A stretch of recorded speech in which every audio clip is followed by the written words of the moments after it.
PBE Consultores, cuidamos tu negocio con calidad. Presenta.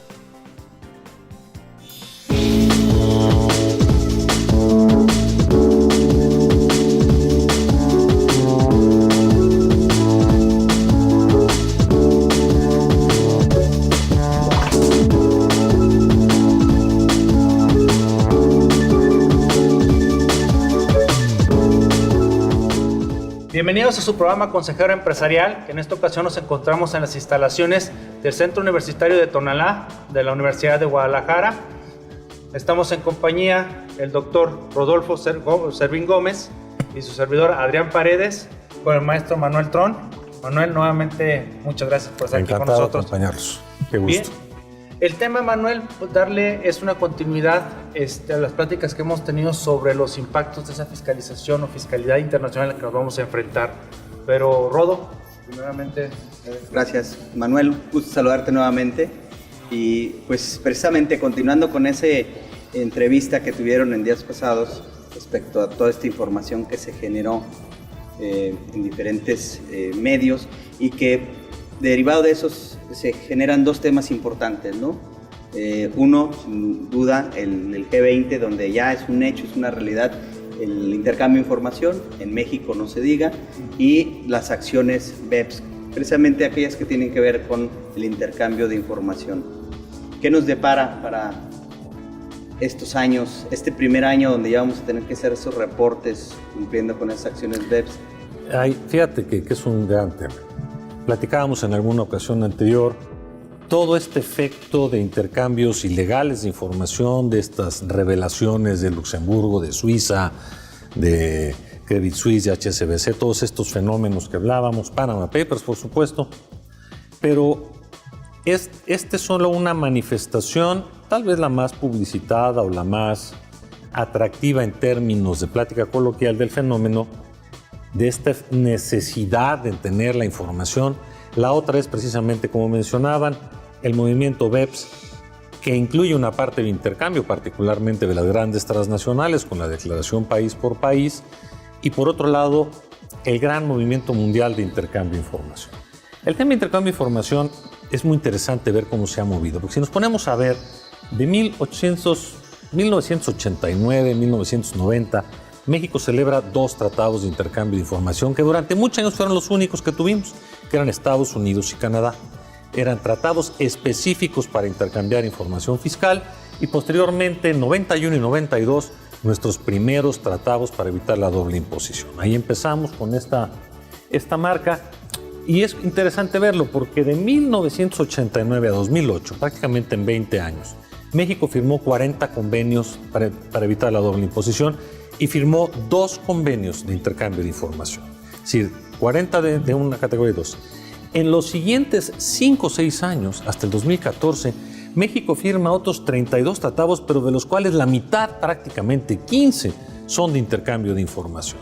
Y entre ellos un intercambio multilateral al cual se han sumado hoy más de 100 países, que es la Convención Multilateral de Intercambio de Información y Asistencia Mutua en Materia Administrativa. Es decir, se dispara en los últimos años, en los últimos 10 años o menos, este fenómeno, al grado que podemos ver que hace 10 años, hace 9 años, en 2008, en el mundo había 44 tratados para evitar la doble imposición. Hoy hay más de 700 tratados en vigor para ese efecto. Es decir, es una red completa de intercambio, de cómo se van a compartir información las distintas administraciones fiscales para prevenir los actos de evasión, los actos de elusión fiscal.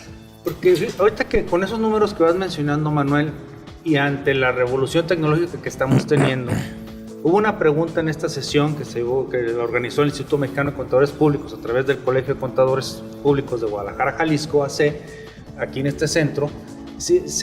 Ahí en los que estamos en el foro había una comidilla de que, bueno, estos son para las transnacionales, arriba de 6,000 millones, ¿cuándo va a llegar? Pero hay que ver que, a mi particular punto de vista, que el avance tecnológico, el Big Data, ¿qué va a pasar? ¿Hacia dónde nos va a apuntar? Ahorita te estás diciendo cuántos países, cuánta información, puede ir declinando los valores o los montos para ser intercambiable y no tienen que ser estos grupos multinacionales tan grandes. Es que ahí, y tienes un punto, hay una confusión. Dentro de las reglas BEPS, del proyecto BEPS, para evitar la erosión de la base, hay efectivamente una obligación de intercambio de lo que se conoce como la declaración país por país, que las grandes multinacionales, las grandes transnacionales tienen necesidad de compartir la ubicación de sus activos, su personal, el tipo de operaciones, los pagos que hacen de una a otra, etcétera, que son las grandes. Pero los sistemas de intercambio de información, que son fundamentalmente FATCA con Estados Unidos, CRS, ya con muchísimos países. De hecho, ya si ustedes ven la resolución miscelánea, hay una lista de 68 países que ya hoy aplica e intercambian información con México. Ya el único que se requiere es que tengas una inversión o una cuenta en una institución financiera y ser mexicano. No es montos relevantes, no estamos hablando de otros temas. Es el intercambio del todos los días, al que todos estamos sujetos. Aquí la pregunta que se nos viene a la cabeza es, en las que no son las multinacionales, con todo este intercambio, esa información, ¿cómo se va a procesar esa información? ¿Cómo la va la autoridad a analizar para efectos de fiscalización? Evidentemente, que es parte de la gran intención, primero identificar qué contribuyentes, personas físicas o morales, tienen inversiones en el extranjero y si están declarando o no. Supongo que primero habrá una primer revisión interna, me informan de estos contribuyentes que tienen inversión en el extranjero, veo si presentaron declaración de inversiones en el extranjero o no, o si tienen inclusive una estructura de un régimen fiscal preferente, y luego, si no, ¿qué sigue? Directamente ya la revisión. En este caso, con esa información procederá una revisión electrónica. ¿Qué va a pasar a la hora de empezar a analizar esa información? La experiencia, que es muy poca porque apenas empezamos con esto. Es decir, no apenas empezamos con el intercambio. Intercambio México tiene formalmente establecido desde 89 y hemos tenido muchos intercambios. Pero lo que se ha privilegiado ahora es lo que se conoce como intercambio automático. Es decir, donde un país no le tiene que estar pidiendo al otro, oye, dame la información de este tipo de cuentas o de esta persona, sino es uno donde acordamos, con base en un tratado celebrado, que cada año me vas a dar información de las cuentas bancarias donde tengan mexicanos en tus bancos, etcétera, etcétera. El caso de FATCA, por ejemplo, basado en el Tratado de Intercambio de Información de 1989 y un tratado y un acuerdo interinstitucional posterior que se fijó los alcances. ¿Cómo funciona? 2015, primer año de entrega de información, que ya tuvimos la experiencia con Estados Unidos. Estados Unidos le manda a México 175,000 registros bancarios. No 175,000 contribuyentes, porque había algunos que tendrían más de un registro bancario, pero son cuentas a nombre de Rodolfo, de Manuel, de Adrián, que están en instituciones de Estados Unidos. Esa información llega y lo primero que se tiene que hacer es desencriptarla. Vienen con una serie, creo que son entre 7 y 9 candados uno sobre el otro para proteger la información que no se pueda perder en el camino. Se desencripta, se limpia, se baja a la base de datos del SAT para que sea compatible y le pides al sistema, de estos contribuyentes mexicanos, identifícamelos en la base de datos. Entonces, primero lo que es identificar, y se ve si hay algunos que escapan porque el nombre no es exacto, porque hay alguna variación, algún tema, se tiene que limpiar. Y una vez que está limpia, una vez que está hecha, el sistema se le pide que identifique cuáles de esas personas cuyo RFC ya está determinado y que están identificados, tienen incluido en sus declaraciones de ejercicios previos, o al menos del ejercicio anterior, ingresos derivados de inversiones en el extranjero. Y en automático vamos a tener un grupo. El grupo que no, aparentemente era un grupo grande en 2015, lo que hizo la autoridad es, vamos a no perder mucho el tiempo de cómo calcularon bien o no sus impuestos, Rodolfo o Adrián, porque fíjate que está aquí, pero Manuel, que no está, que no declaró nada, vamos a ir a preguntarle de qué se trata y vamos a establecer ya la relación. Y lo que hace el grupo de intercambio de información es armar un expediente con la información de la declaración, la información que viene del extranjero, la incompatibilidad, y ya se la da a la autoridad fiscalizadora, que irá a tocar la puerta para averiguar el motivo de esa discrepancia entre los dos informes. Esta información de pedirle ya al contribuyente aclaraciones de la poca experiencia que se tiene, como bien dices, es un tema relativamente joven, ya la aplicación de estos convenios con tantos países, este intercambio, mejor dicho, este intercambio automático. La experiencia que se ha tenido, o tú has tenido, es vía carta de invitación, ya es inicio de facultades de comprobación, o no hay un patrón que se La pueda información disponible hoy que ha compartido el SAT en algunos foros es que con base en ese primer intercambio de 175,000 registros se decidió algunas cartas de invitación y 90 auditorías directas específicas, de las cuales hasta el momento, no sé respecto de cuántas, pero ya al momento que se dio esta información hace unos meses, ya se había recaudado más de 100 millones de pesos de impuesto que se había omitido declarar. Entonces sí se están haciendo actos directos de fiscalización. Y con tu experiencia, Manuel, y siguiendo con la pregunta aquí de Rodo, cuando surge por primera vez la comidilla de FATCA, pues los abogados inmediatamente tratan de decir que bueno, es una invasión a la soberanía de México, XYZ, sin conocer el tecnicismo con el que poco a poco se iba a domesticar dentro de nuestra legislación y darle cabida. Con tu experiencia, insisto, estamos en algo nuevo. ¿Cuál es esa recomendación ante todo este intercambio de información? Aprovechar los programas de repatriación, ahorita que mencionabas en tu ponencia, porque puede ser espontáneo. ¿Qué es lo que hay que hacer? Mira, yo creo que lo primero que debemos hacer es tener conciencia o tomar conciencia de que los ingresos que obtengamos, aún de fuentes extranjeras, están sujetos al pago del impuesto en México. No porque a mí me paguen una comisión en Estados Unidos o los intereses de mi cuenta se generen en Suiza, yo quedo liberado de pagar impuesto acá. No porque sobre esa comisión que me pagaron en Estados Unidos me retuvieron o sobre los intereses de Suiza me hicieron pagar impuesto allá, no por eso dejo de estar obligado a pagar acá. Tendré oportunidad de acreditar ese impuesto, de restar el impuesto extranjero, pero primero, hacer esta conciencia de que tengo que hacerlo. Y tiene dos grandes partes, la parte del origen o del capital y sus rendimientos. Porque el capital invertido tiene una historia y los intereses devengados tienen otra. Entonces, estar conscientes de esas dos partes. Un proceso como el de repatriación con amparo en el decreto del 17 de enero de 18 de enero, entró en vigor el 19. De enero de 2017, es que nos da la oportunidad de pagar el impuesto sobre la renta, incluso sobre ese capital que no había sido declarado. Entonces, para ciertas personas que hubiesen omitido el reconocimiento a una tasa del 8%, sin recargos, sin actualización y sin multas, por considerarse que es un pago espontáneo, y oportuno al amparo de un procedimiento alterno, que es el que nos da el decreto, parecería que para cierto grupo de contribuyentes puede ser muy interesante el procedimiento, no para todos. Y entendiendo que es aquellos que tienen interés en traer todo lo que tienen invertido fuera, son dispuestos a traerlo a México. Quienes solamente quieran traer una parte, entramos en un mundo de discusiones de qué, cómo se hace, cuál es el procedimiento, cómo se calcula la utilidad, que sí queda o no queda comprendida. Y desafortunadamente aún a esta fecha en que estamos teniendo esta charla, no han sido publicadas oficialmente las reglas del SAT que nos permitan aclarar eso.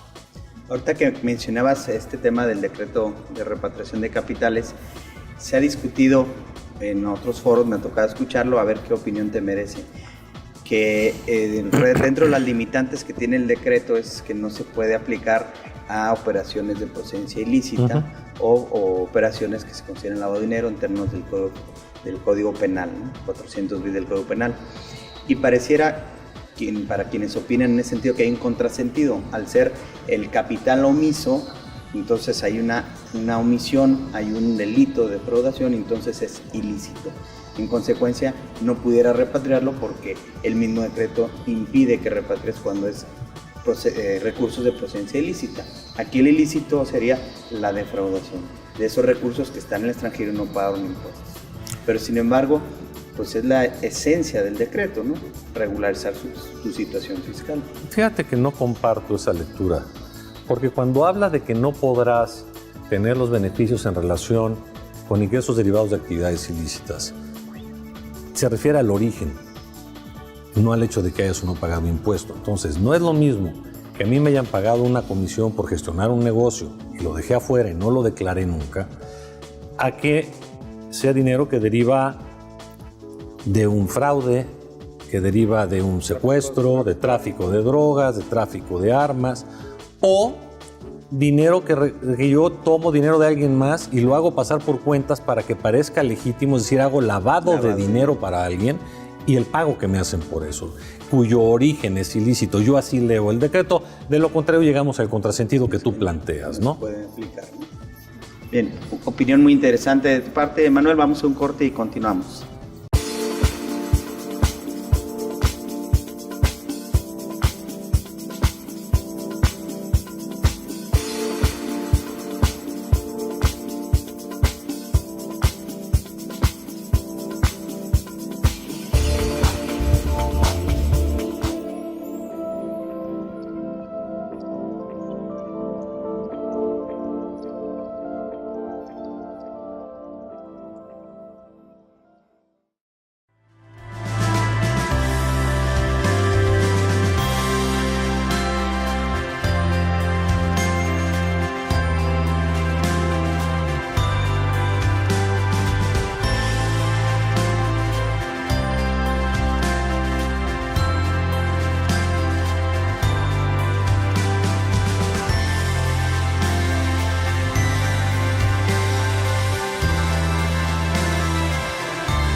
Continuando con su programa Consejero Empresarial, nos quedamos en una pregunta pendiente de hacerte, Manuel, y regresando un poquito al intercambio automático de información.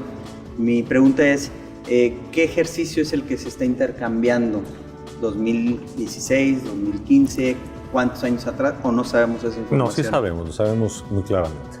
Con Estados Unidos ya comenzamos, ya tenemos desde datos a 2014, que se entrega, de hecho datos a 2013, la primera entrega fue en 2015, pero eran datos de 2013 y 14, y ya después van siendo por un año posterior.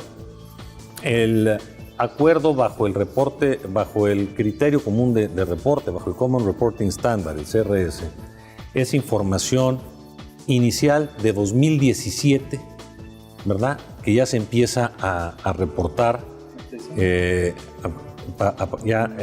entregándose el año próximo, y en algunos casos se va posponiendo, depende, cada país es diferente.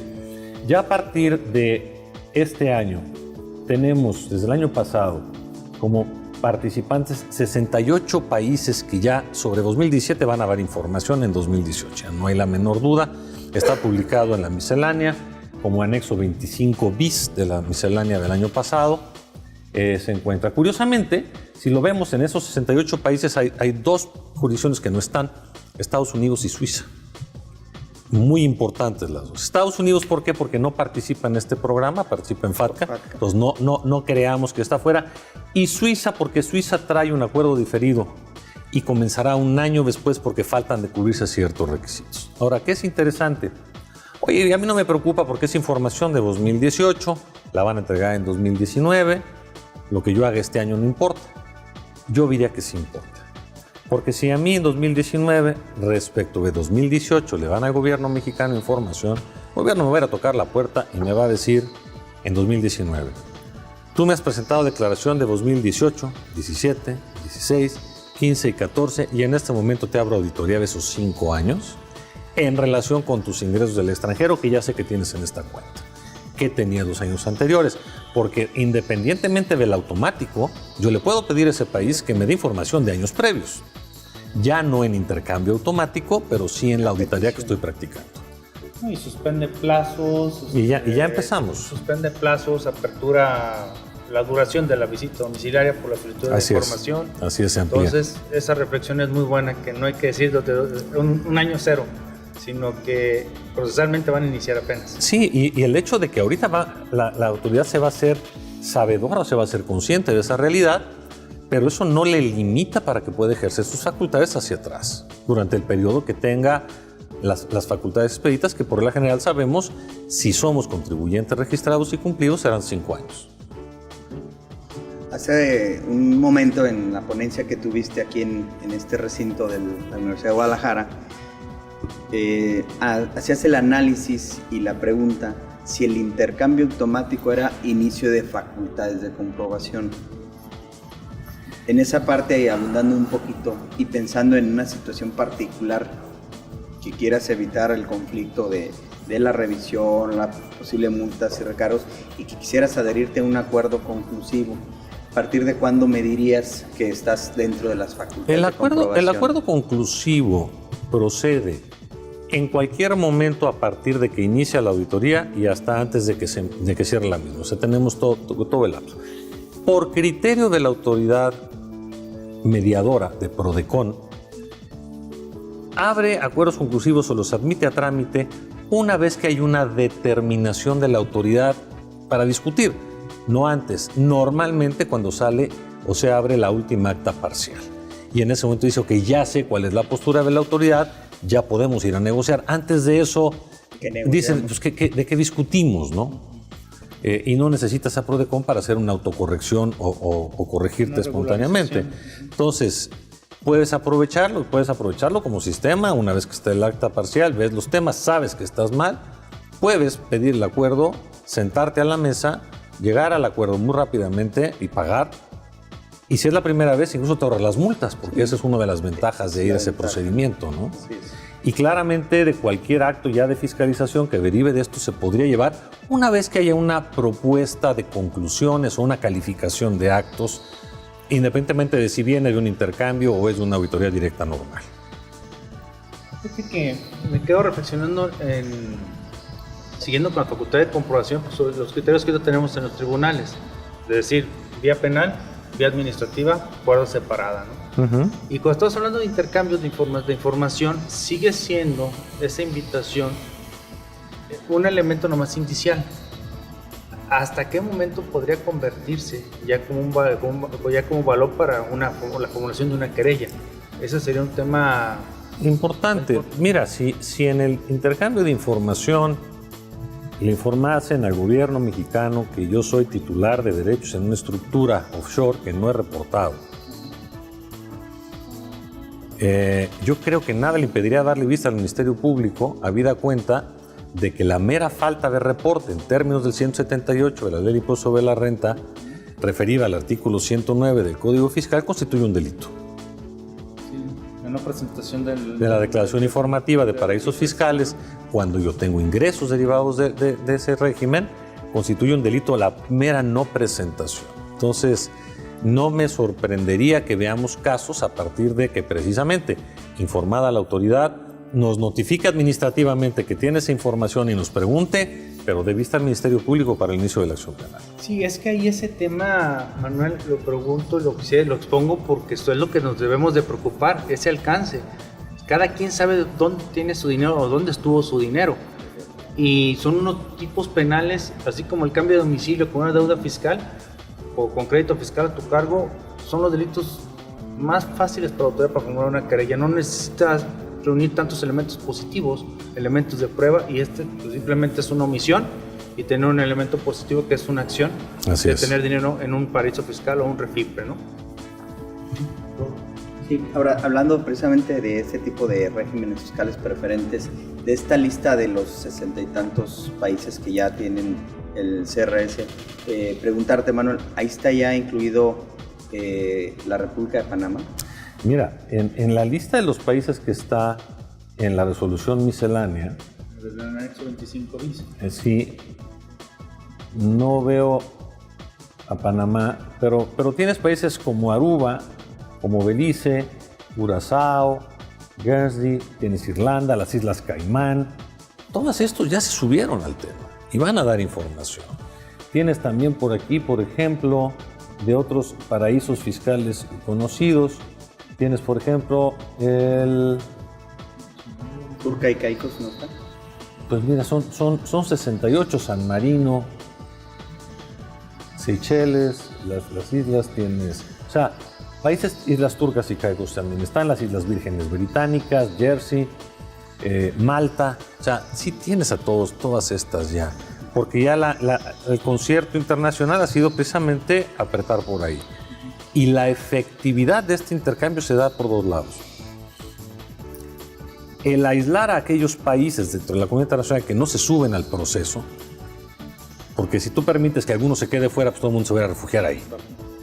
Tienes que aislarlos. Y dos, que eso se puede hacer de muchas formas, presionar a las instituciones financieras y hacerlas responsables de la falta de información. Hoy se darán cuenta quienes tienen inversiones realizadas en bancos fuera de México, que los bancos están pidiendo con insistencia certificados de residencia, opiniones de cumplimiento fiscal, que manifestemos que eso está reportado al gobierno mexicano y están pagando los impuestos, so pena de congelarnos las cuentas o de cancelarlas en el mejor de los casos.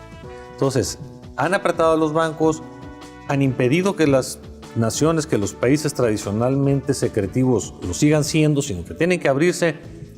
Y con eso, reitero, donde empezamos esta charla, tenemos que hacer conciencia que esos dineros están sujetos al pago de impuestos en México y que hacerlo espontáneamente nos quita riesgos penales y multas. Creo que solito se justifica. Algo que siempre queda la duda, cuando tienes inversiones en el extranjero, siempre pensamos en la omisión del origen, sin duda es el punto de partida. Pero vamos a partir de un ejemplo donde sí tiene origen fiscal, que pagaste impuestos en México y decidiste llevarte esa inversión al extranjero. Y lo que ha sido omiso son los intereses, los rendimientos. o los rendimientos, las ganancias, según las inversiones que tengas, tus ganancias de capital. Siempre nos concentramos en impuestos sobre la renta.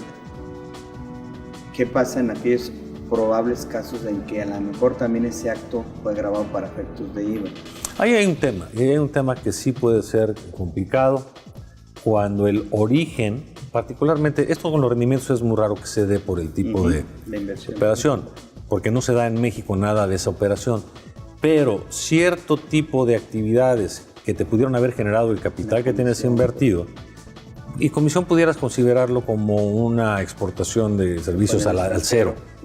Pero algunos no, algunas cosas no van a ser grabadas, muchas son al cero, entonces no tendrías problema, pero algunas que pudieran caer en el 15 sí tienes un problema, sobre todo cuando las que no han reportado son empresas más que personas físicas. Personas físicas creo que tienes varias salidas con IVA al cero para protegerte, pero las empresas que dejaron de reportar operaciones mercantiles, que no pueden argumentar servicios con tasa cero al exterior y cosas de este tipo, sí tenían un problema. Porque también están los instrumentos financieros como las operaciones financieras derivadas, no las de deuda, porque así queda muy caro en IVA, que están exentas, no es objeto de pago, pero las de capital sí. O sea, todo lo que tiene que ver con acciones, que tiene que ver con enajenación de activos, en pocas palabras. Entonces, pero son realizadas en el extranjero, que es la enorme ventaja que tienes. Sí, pero hablando del origen, si desde aquí se dejó de pagar... Aquí ese es otro problema, porque tú tienes una operación que en México dejaste de pagar impuestos y te llevaste el dinero. El hecho de que lo tengas fuera no tiene nada que ver con tu omisión fiscal. Tu omisión fiscal fue de origen en la operación que hiciste en México, y ahí sí sea renta, IVA, IEPS o cualquier otra carga la que tendrías que enfrentar. Y en este último ejemplo que pones, ahí no hay duda, hay carga pendiente de ISR y hay carga de IVA, y decides aplicar hoy el decreto de repatriación, subsanas tu situación al amparo del decreto solamente en materia de impuesto a la renta. Así es, solamente. Por eso el valor agregado sigue ahí, habría que pagarlo. La omisión, ¿no? ¿Nada te impide pagarlo espontáneamente?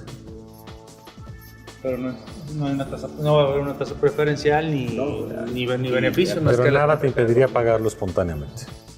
Bien, Rodo, ¿alguna otra pregunta, maestro? ¿Algún comentario pues yo final? nada más decir que tenemos que hacernos a la idea de que ya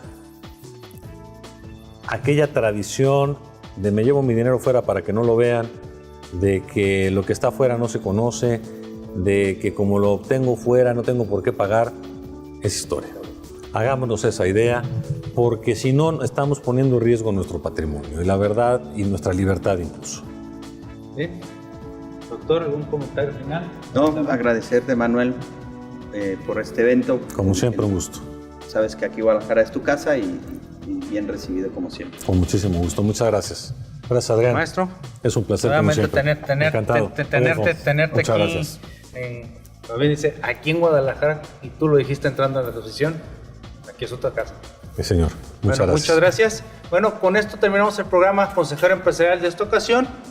No olvides seguirnos en redes sociales, en Facebook como Consejero Empresarial, en YouTube como Consejero Empresarial TV o COEM TV, y en Twitter como RCEMX. Y próximamente tendremos nuestro portal coem.mx, donde será un blog de suma importancia para ustedes, empresarios y asesores de ellos. Bien, nos vemos en la próxima. PBE Consultores, cuidamos tu negocio con calidad, presentó.